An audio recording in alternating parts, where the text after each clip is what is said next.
जय हिंद साथियों, आज इस क्लास में हर्षवर्धन की चर्चा हो। मित्रों, जैसे गुप्त साम्राज्य का विघटन हुआ और गुप्त साम्राज्य के विघटन के बाद पूरा भारत छोटे छोटे प्रांतों में, छोटे छोटे राजाओं में, छोटे छोटे टुकड़ों में बट गया। इसमें साथियों, जो सबसे शक्तिशाली गुप्तों के बाद सबसे शक्तिशाली साम्राज्य उभर कर सामने आया वो था थानेश्वर का पुष्यभूति वंश।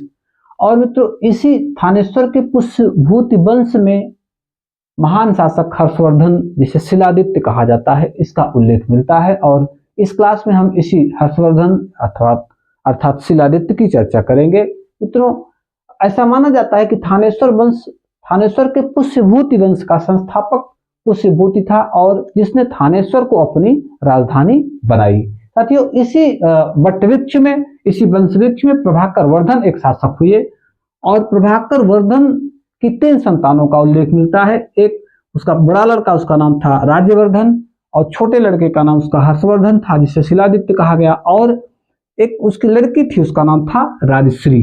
अब मित्रों, राजश्री का विवाह जो है गृहवर्मा, कन्नौज के शासक गृहवर्मा के साथ हुआ था, यानी राजश्री के पति का नाम गृहवर्मा था।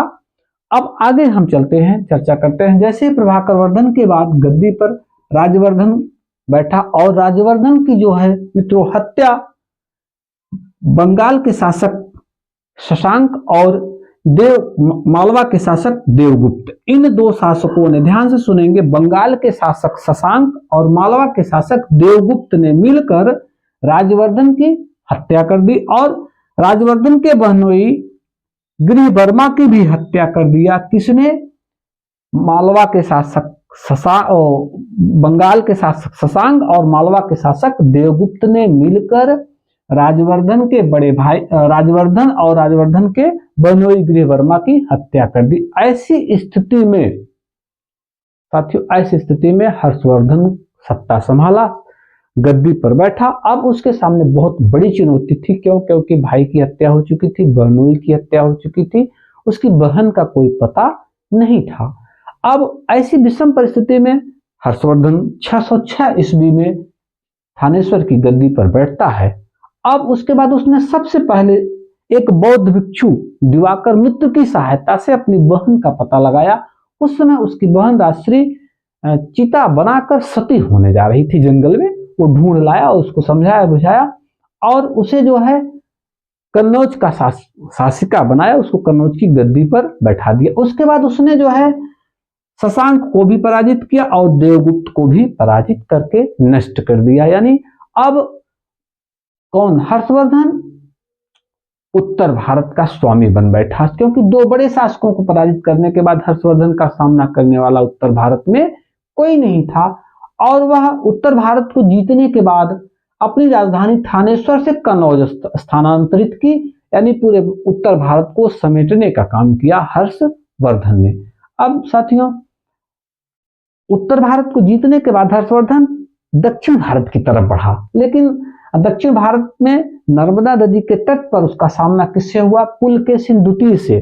साथियों, ये हर्षवर्धन से भी शक्तिशाली निकल गया और हर्षवर्धन यहाँ पे पराजित हो गया। उसके बाद हर्षवर्धन ने दक्षिण भारत की विजय की नीति को त्याग दिया। अब वह उत्तर भारत पर ही शासन करने लगा। अब आइए थोड़ा सा हम हर्षवर्धन की क्या चर्चा करें, हर्षवर्धन की थोड़ा सा आगे कुछ ऐतिहासिक बातों को चर्चा करें, जहां से प्रश्न बहुत बनते हैं। मित्रों, प्रत्येक हर्षवर्धन, ध्यान से सुनेंगे आप, प्रत्येक 5वें वर्ष वह प्रयाग में मोक्ष परिषद का क्या किया? आयोजन किया करता था। हर्षवर्धन प्रयाग में प्रत्येक 5वें वर्ष मोक्ष परिषद का आयोजन किया करता था।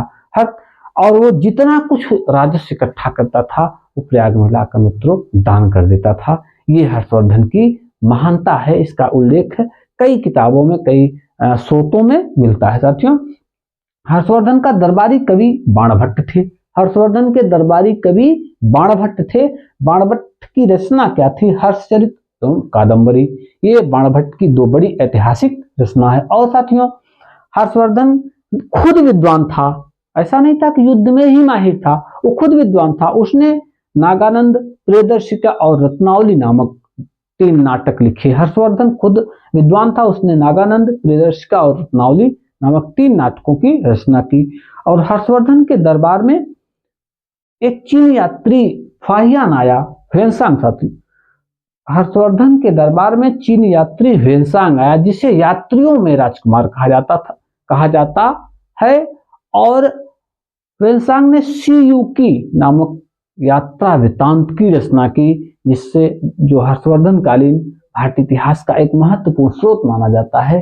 तो मित्रों, इस क्लास में आप वर्धन साम्राज्य की आपने चर्चा की और संक्षिप्त समय में हमने आपको जहां जहां से प्रश्न बनता है उसकी चर्चा की, और आशा है कि आपको हमारी बातें समझ में आई होगी। आप एक एक करके पॉइंट एक एक चीज को समझेंगे और उसे पॉइंटेड करते जाएंगे तो निश्चित रूप से किसी न किसी परीक्षा में इन प्रश्नों से भेंट होती रहती है। जय हिंद साथियों।